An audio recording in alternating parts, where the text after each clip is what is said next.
Easter's in full bloom at Whole Foods Market with great deals on spiral cut bone-in ham and leg of lamb, both crowd pleasers. Round out your spread with quiche, deviled eggs, and delicious catering platters from Prepared Foods. Oh, and remember to pick up a Whole Foods Market bunny cake from the bakery. Strapped for time? They cater too, with delicious options available without the effort. Find hundreds of Easter deals and delights now at Whole Foods Market. With threats to our nation waiting around every corner, adaptability is more important than ever. When conditions change without notice, quick strategic thinking is crucial. And with obstacles consistently impending, determination is essential in overcoming them. It's this willingness, decisiveness, and resilience that sets Marines apart. With our fighting spirit, we don't just fight battles, we win them. Marines are the constant our nation counts on to fight the unknown. And through adaptable problem solving, we do just that.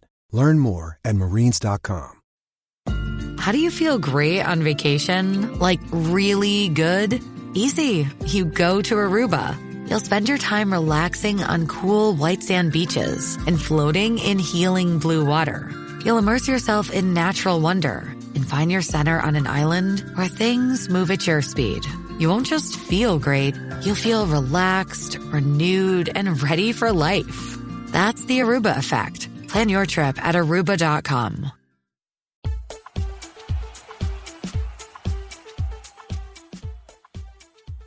Hello and welcome to 1865, the Nottingham Forest Podcast. It is Friday, the 22nd of March, and it's been a very big and tempestuous week for Nottingham Forest Football Club. Let's head straight over to the 1865 news desk and join Jamie Martin to find out the latest. Hi, this is Jamie Martin with your top 5 Forest stories from the 1865 news desk. Now, the headline of this week's news: Nottingham Forest have been given a points deduction.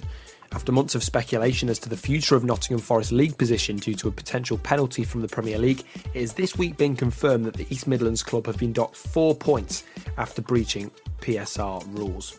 According to the Premier League, Forest breached profit and sustainability rules by approximately £34.5 million.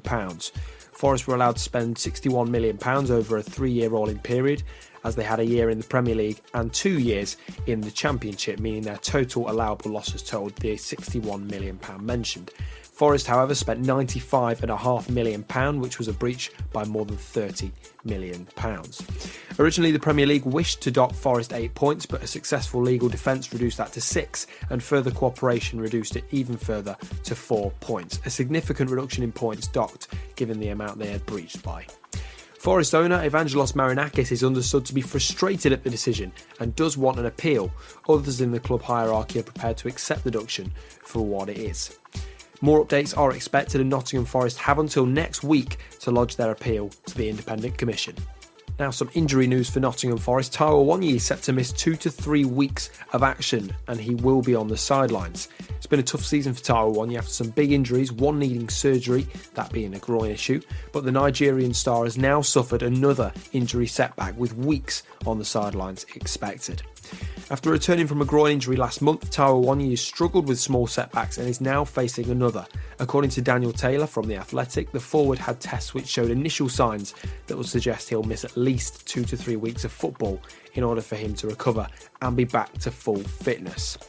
Another big injury woe for Nottingham Forest there, who also saw Chris Wood leave the field against Luton with an issue, which is yet to be confirmed. And in more PSR related news, Forest could need to raise a further £15 million plus to avoid another PSR breach, reports say. Now, reports from the Times' Martin Ziegler suggest that Nottingham Forest will have to sell one of their prized assets in order to comply with PSR rules next season as things stand, even though they had already breached in the previous period. In the documents released following Nottingham Forest points deduction, now declassified, information shows that as of current, £12 to £17 million would be lost this season, putting the club in jeopardy and risking another points deduction in the near future, unless they were to sell a star and raise crucial funds. The likes of Murillo, Gibbs-White and Dominguez and other stars have been named as those the club could be forced to sell in order to stay in line with profits and sustainability rules in the future. Now, the fourth piece of news on this newsreel: Liverpool have registered an interest in Forest star Murillo. In some perhaps expected news, a top Premier League side, Liverpool have reportedly registered interest in Nottingham Forest defender Murillo ahead of a huge club restructure in the summer. According to the Daily Mail's chief football writer, Sammy Mockbell, the Merseyside Giants have registered an interest in the Forest centre-back amidst a huge reshuffle over the summer with the departure of Jurgen Klopp. The report states that Liverpool are amongst the clubs with an interest, with previous reports suggesting Atletico Madrid could make a move in the summer, should finances allow it. Unfortunately, impossible to keep a player like Murillo a secret. Big European clubs are already tagging on, with Liverpool the latest to join the queue. Forest have an incredibly priced asset on their hands. And finally, new reports say that Atletico Madrid made a huge offer for Brennan Johnson in June, but there was caveats. While on the topic of Atletico Madrid, the declassified documents from the Independent Commission's ruling of Nottingham Forest point deduction states that the Spanish Giants made an approach for then Forest star Brennan Johnson. In a page of the extensive documentation, Brennan Johnson, referred to as Player A, was at the time a Forest player, and Ioannis Ferencos was the CEO of the club. Atletico Madrid made an offer of £42 million, roughly €50 million, but with that deal depending on Atletico selling a player, the offer was made on the 30th of June, the last day for accounts to be submitted for that PSR period. Forest countered by asking for €62 million, but Atletico did not respond. Talks completely broke down. The papers say that Evangelos Marinakis, the club's owner, then gave the CEO at the time, Ferencos, an order to sell Johnson, but this was after the accounting period had ended on the June 30th, meaning that any last hope of selling Johnson staying in line with PSR rules had passed.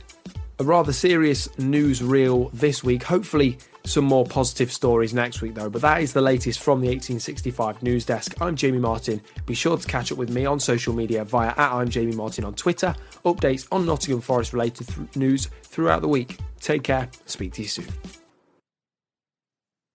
Thank you very much, Jamie. You're listening to 1865, the Nottingham Forest Podcast, with me, Rich Ferraro, and I'm joined once again by the Maradona of the Midlands. And as Jamie said, Maradona, it is quite a serious newsreel. It's been a busy and rather stormy week, really, at the City Ground, hasn't it? And let's start off with that first story. Now, we are going to discuss this in a bit more detail in a special podcast, which we're recording over the weekend. But -4, how do you feel about that? I thought it was quite a fair result. When you say fair, do you mean fortunate? Well, fortunate. I thought it was for the breach we'd done. I thought it was a fair punishment. I thought it was in proportion. I'm not quite sure why the club are so annoyed, because it's clear we've broken the rules. You can argue about whether the rules are fair or not, or whether they should be there, but we went into it with our eyes open, knowing that those are the rules.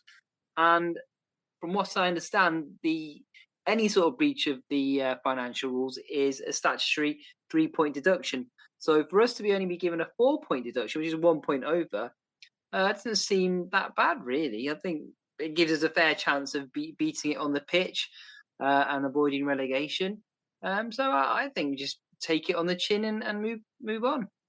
And again, we are going to discuss this in a bit more detail over the weekend, but a couple of things that strike me. Number one, the club statement. So you think that maybe they're going a bit overboard, but do you think in the bigger picture, the club were making some good points about the nature of the rules and regs and how non-established clubs are a bit disadvantaged? Yeah, I think so. I think I'm right in saying these limits were set about 10 years ago. And as we all know, inflation in football runs riot every single season. So what this may have seemed like an outrageous amount of money to lose when the rules were set, but now it's not so bad because of transfer fees are increased, wages are increased. So yeah, the club does have a fair point, especially when you consider that the being in the Championship lowers the amount you can lose. Now, I see there is a good reason for doing that. It's to stop Championship clubs from going bust and spending far too much money to get promoted. But once you are promoted, I think there could be a bit of leeway on that.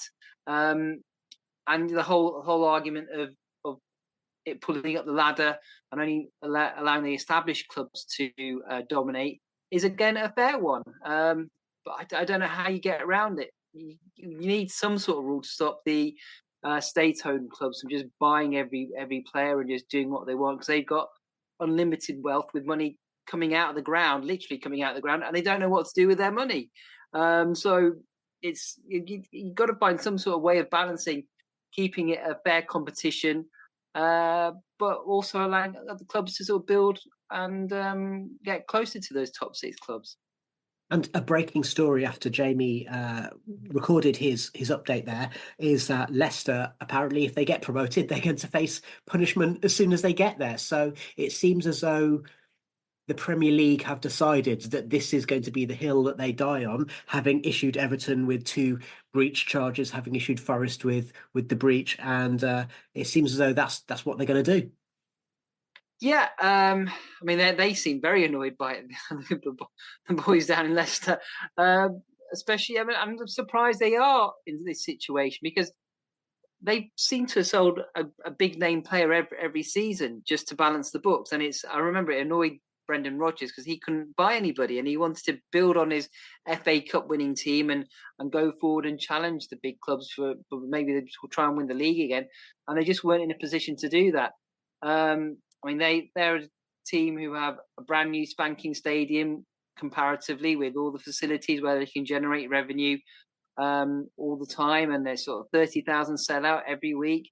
They've had a best part of a decade of TV money, top flight TV money. And so if they can't make the books balance, it makes you wonder if anybody can. Well, it could be down to the fact that Brendan Rodgers likes spending money, and apparently a lot of Leicester players are on high wages. So who knows? Okay. And then the last thing just on this topic before we move on, which is that in terms of the actual points deduction, so Everton fans were a little bit up in arms saying, well, Forest breached by way more than Everton did, which got them their 10 points reduced to 6-point deduction before. I think Everton's breach was something like, I can't remember now. Was it something like 19 million and Forest is 34.5 million?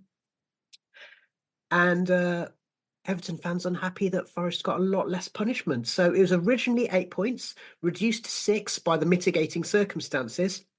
But crucially, Forest have also received a 2-point reduction in the deduction on the grounds of cooperating with the inquiry, whereas the Premier League report quite pointedly made the point that Everton had provided misleading information for their previous breach. So, I mean, for all that Forest are grumbling about the rules now, they played it quite well. And maybe we have Nick DeMarco, KC, to thank for that, yeah?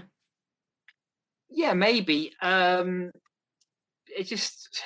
I mean, I think they went into the season or the Premier League campaign last year knowing they were going to breach it and just accepting it as a risk of doing business, as a cost. At the time, I don't think anybody thought points for deductions were on the table. I think we all thought it was just going to be a fine of some sort. So it was probably a deliberate ploy from the club.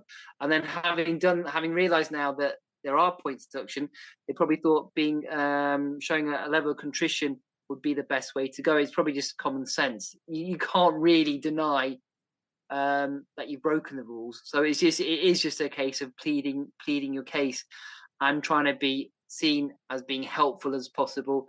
And it just seems like a good strategy. I don't think you need to be a QC to work that one out, though. Well, okay. If any KCs are listening, then they're very welcome to get in touch with us via social media to let us know their views. Let's move on to the next story. And this one is a little bit worrying, which is Taiwo and Wood is out for another 2 to 3 weeks at the same time as Chris Wood hobbled off in the last match. And I mean, I will just say that since he came back from his groin injury, Taiwo has never looked fit in my eyes. He looks like he's been playing on one leg, don't you think? Yeah, he looked big, and I think Taiwo's just such a big old unit. It's a lot of stress on his joints when he's running around. I think he could probably benefit from reducing that muscle mass a little bit, and just I think it would help him in the long term. And I mean, we don't know how long Chris Wood's out for, but we might be in the situation once again where we've got I don't know, Divock Origi playing on the wing and Alanga playing as the man off the last shoulder. I'm a little bit having struck gold with a front four that works in his early games. That's been disrupted, hasn't it? And I worry that Nuno doesn't know how to, the goals have dried up, and I worry that Nuno doesn't know how to get the best out of the Forest players as an attacking force anymore. Yeah, in a sense, but I mean, we've been creating the chances. It's just we can't finish them. Against Luton, we could have had 4 or 5 quite easily. So I don't think it's not necessarily a case Nuno doesn't know how to get the best out of them. We're just not quite good enough in all areas of the pitch. We're just not quite good enough at finishing. We're just not quite good enough at tracking runners in midfield. We're just not quite good enough at marking at set pieces. We're just not quite good enough at taking set pieces. So it's just that sort of little level where we just dropped off what the standard is that's required in the Premier League. Last year, our determination and tenacity and resilience got us through. This year, this group of players do not have any resilience. I can't see a leader on the pitch anymore. There's nobody sort of shouting at them, organising them, saying people, you need to be here, you need to be there. It's just not quite there. The team spirit and the togetherness I think a lot of people have noticed that, and I think that maybe is what kept us up last season. We worked harder than everybody else, and I don't think we're doing that this season. I think other teams are working hard for us. And you mentioned leadership there. I mean, obviously Ryan Yates has been in and out of the team, and either he or Morgan Gibbs-White have been wearing the armband. Is it notable that when Forest did okay towards the end of last season, that's when Joe Worrell came back in the team? Is that what we're lacking, that kind of motivational figure? Yeah, maybe. I mean, Ryan Yates is a leader by example. He the way he plays, not necessarily a shouter and a baller at people, but I mean, he felt like he had a few leaders out there. Serge Aurier, I think, is probably the biggest miss. He sort of under the radar was organising them last year. He made a massive difference. That know-how, that Premier League experience was so valuable, and it's sort of gone unnoticed, I think, by a lot of people that he left the club. And I don't think we replaced him. He was a real asset in that sense. And when Bolly used to play, even Felipe last year, just that toughness. We had that toughness last year. And experience. And I can't remember anybody. Well, I haven't heard many people make this point either. But we let our most consistent midfielder, Mangala, go this season. We've been saying on the pod all season that he's probably been our best player, man of the match on numerous occasions. And he did provide that defensive shield as well. And so, I mean, we may live to regret that now, if it costs us our Premier League place. Yeah. And again, we'll discuss some more about this at the weekend in our special podcast. But Maradona, just very briefly, your thoughts on this. You talk about that lack of resilience. You talk about that lack of leadership. Is this the kind of thing that Steve Cooper would have known how to fix? Yeah, I mean, yeah, maybe, but you need the characters in the team. I feel for how whatever abilities and qualities players like Dominguez and Murillo and Sangare have, I don't think they're leaders. I don't think they're necessarily tough guys who are going to sort of grind out a result for you. It's just not in them, I don't think. And so we're struggling in that aspect. So I was quite clear when Steve Cooper got sacked. I didn't think he should have been. I think we owed it to him to keep it going and give him the chance to turn it around. But it's not really improved matters. Removing him, as the stats showed last season, the teams that sacked their managers got relegated. We didn't. We stayed up.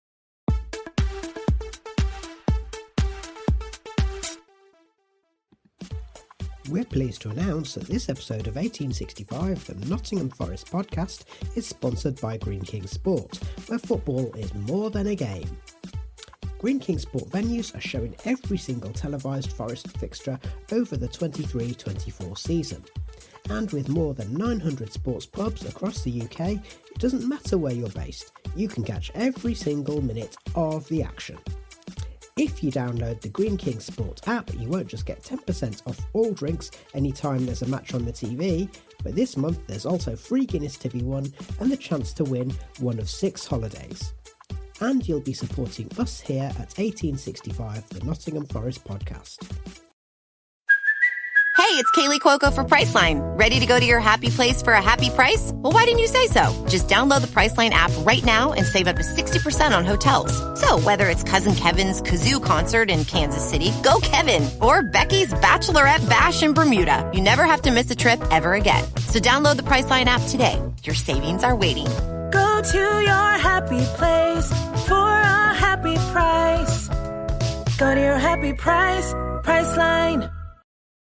You're listening to 1865, the Nottingham Forest Podcast. Welcome back to 1865, Nottingham Forest Podcast, and the Friday 5 on Friday the 22nd of March with me, Rich Ferraro, and the Maradona of the Midlands. And let's move on to the next news story, which is, again, PSR related, which is some stories circulating. We've heard from John Percy, we've heard from Martin Ziegler, saying that Forest may need to raise some more money in the summer to avoid a further breach. And that they may lead to the sale of prize assets like a Morgan Gibbs-White, like a Murillo, like a Nico Dominguez. Maradona Midlands, I was a little bit surprised when I read this because I was just thinking, well, we sold Johnson in this accounting period, which was 47.5 million. The Mangala, we've already raised 10.5, and there's going to be another 20 odd coming in when that sale is finalised in the summer. So are things as bad as that?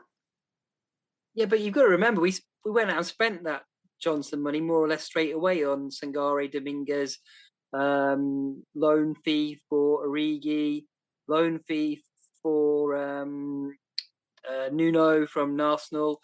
We bought in a goalkeeper from Benfica. So that money was more or less got that. Remember, we didn't really understand how PSR worked at the time. It was like some sort of magic where you're in loads of trouble, but you can sell your top player and then you can spend all that money again. And it didn't really make sense to me at the time. And the fact is, it doesn't really make sense. If we wanted to sort of move the club forward a little bit to avoid having this problem every season, you maybe would have held on to some of that money and not gone and splashed it all out at the same time. But yeah, so it doesn't surprise me at all. We're going to be living with the consequences of our spending spree for a 3-year period. I mean, I will just add in there that, I mean, either way, I'd be surprised if Murillo's still at the City Ground next season. Obviously, the next story that Jamie brought us was to say that Liverpool might be interested. We'd earlier heard that Atletico Madrid have their eyes on him. I mean, he's an exceptional player, and I think that actually you and I have already discussed about the possibility of him going to Atletico Madrid and how being coached by someone like Simeone might make him into a really complete defender. I would also add in there that, like many other people have speculated, he could be also a really positive defensive midfielder, particularly if someone like Simeone was coaching him. And I also think that maybe playing in Spain might suit him slightly better because, as we've discussed, he's not the best in the air. He doesn't have the height and he doesn't have the spring, so he doesn't get off the ground very high. But on the other hand, and Jamie raised this point on social media, actually you can see him being a really good fit at Liverpool as well, can't you? Yeah, I think the only thing that I would maybe count against the move is the fact that every club is sort of watching their pennies now, counting the pennies and how much they can spend. Forest apparently want huge amount of money for him, so 50, 60, 70 million pounds. And I doubt there's going to be many clubs or any clubs out there who will be willing to spend that. But Liverpool's business model is very, very strong because they sell, they hold on to their homegrown players. But actually, in terms of, they're probably one of the few clubs who play the market just about right in terms of incomings and outgoings. Yeah, that's right. But I just think, I don't know, would a club be willing to pay how much we want for him? That's the only thing that sort of makes me doubt that he would be lined up for a really big money move. But yeah, he's an exceptional footballer. I'm not sure he's a great defender yet. And I think it may have cost us at times this season. We may, as crazy as this may sound, I think we may have been better off just playing a couple of more boring, sturdy defenders in there, Bollies and Niakartes, or but as it happens, they've not been fit anyway, so it's a moot point. But it's he's got the potential there. He's got the natural ability, which is the thing you need to look for, and you can coach the rest into him. Yeah, and I mean, having said that, I don't think there's been a single centre half at Forest, for as long as I can remember, that hasn't had a mistake in them. And this isn't just in the last 2 or 3 years. It's going back for as long as I can remember. So yeah, let's leave it at that. And moving on from there, still on the subject of Atletico Madrid, and again, going back to PSR, there was the story that Atletico Madrid apparently put in this very last-minute bid for Brennan Johnson. Yanis Rantsos was still looking after the negotiations, and he said, give us more money. But it sounds like it's all for all it was in the report, it sounds like it's a bit of a moot point anyway, because it seems as though Atleti's bid was very late. It was conditional upon them selling another player, and also it sounded like, I don't know, it's a bit arguable as to whether player A was willing to go overseas at that point. Yeah, I think it would have been very difficult to complete a move like that, an international move, in 24 hours in any case. So I don't know. Getting the old fax machine working. Yeah, I don't know if Atleti were sort of trying to cash in on Forest's predicament, whether it was well known that they need to sell before that June the 30th deadline, or whether it was just an opening bid and they were willing to sort of buy him later on in the summer. But I think when Forest went back with their €60 million asking price, I think that probably priced them out of the market. I think they've as much as any club in Europe have had to tighten their belts recently, so they've not been sort of spending big. So that would have been a really astronomical amount to spend on one player, I think, for them. And that takes me back to the idea that actually Liverpool might well be the team who might be in pole position if they are interested in Murillo. One thing I will say, and it's probably worth pointing out, for all that Yanis Rantsos didn't really enhance his reputation while he was looking after things at Nottingham Forest as chief exec, is that he was well known for striking a good deal when selling a player. And so him asking for more money was probably partly a way of testing the water, but also saying, well, if we are going to sell, then we need to extract maximum value. Yeah, I mean, that's his job. That's his job, by the way. So, that's what you try and do. And they had all summer to sell him, really. When you think of the PSR issue, it puts an artificial deadline, and that's another sort of layer of complaint that Forest and other clubs have got with it now. That why doesn't the accounting period align with the transfer window? Which is, it's a fair point. It's completely illogical that it doesn't. But yeah, that's his job. He's got to get the most amount of money for Forest. We've got, these assets don't come along very often, and you've got to make the most of it when they're there. And going back to the whole issue about PSR, when the whole story broke in the first place, the Forest were being charged and they accepted the breach. I was on Radio 5 Live, and I used the analogy of it being a bit like getting caught speeding. So all these folks in Wales or in urban areas in England as well, who get caught speeding in a 20-mile-an-hour zone, you might not like the rules, but you have to admit that they're there. And in this case, it's a bit like a speeding fine. It's a binary. You either did breach or you didn't, and therefore you have to take your medicine. Am I right? Yeah, you're absolutely right. And to be fair, Forest have done a cracking job of getting it down to 4 points. And I think just accept it now, and that'll give a vote of confidence to the players as well. As Forest can put out a statement saying, we don't agree with this point deduction. As we outlined in our previous statement, we have several concerns with it. but we are confident we have the ability in our playing squad to play our way out of trouble, and we're confident we will be in the Premier League next season. That would give a boost to the whole squad and the whole team and take away that uncertainty. I don't think it's any coincidence that our terrible run started when this was announced. Just having that hanging over the players, just that level of uncertainty, has played its part. I mean, nobody likes uncertainty in any walk of life. We've just got to outscore Luton for the next 9 games. I think that would be the best way forward. And going back to stuff that's been said in our group chat recently, if we don't escape relegation, points deduction or not, then we don't deserve to be in this division. It's one of those things, look at the teams below us and around us, and we have to be better than those teams, don't we? Yeah, I mean, this is one of the weakest Premier Leagues, I think, in the bottom half, probably ever. I remember when we played Sheffield United, and it was clear they were the worst Premier League team I'd seen in a very long time. And Burnley, similarly, probably the worst defensive team in the Premier League for a very, very, very long time. And if we can't beat Luton with their sort of tiny budget, we've only got ourselves to blame.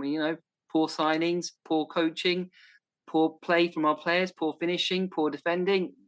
If you can't finish, at the moment, it looks like we're going to struggle to match last season's points target total. So you probably do deserve to go down then. Absolutely. Well, I want to say thank you very much to the Maradona Midlands. I want to say thank you very much to Jamie Martin at the 1865 News Desk. Just so you're aware, Jamie has got some exciting interviews coming up on his YouTube channel to be released over the next couple of days. So he has had a chat with football finance expert Kieran Maguire talking about PSR and the related issues. And he has also had a chat with Forest's referee analyst, Mark Clattenburg. So if you look up Jamie on Twitter, he's at I'm Jamie Martin, and he will be posting those links as soon as they are available. So thank you to you, listener, for joining us. As I mentioned earlier, we do have a special show which we're recording at the weekend, which is a discussion focusing upon PSR and also focusing upon issues on the pitch as well, and whether Forest have got a hope of escaping relegation. We hope you stick with us. If you like what you hear, then you know what to do. You can find all of our links at 1865.football, and we will catch you at the weekend or very early next week. Thanks for listening.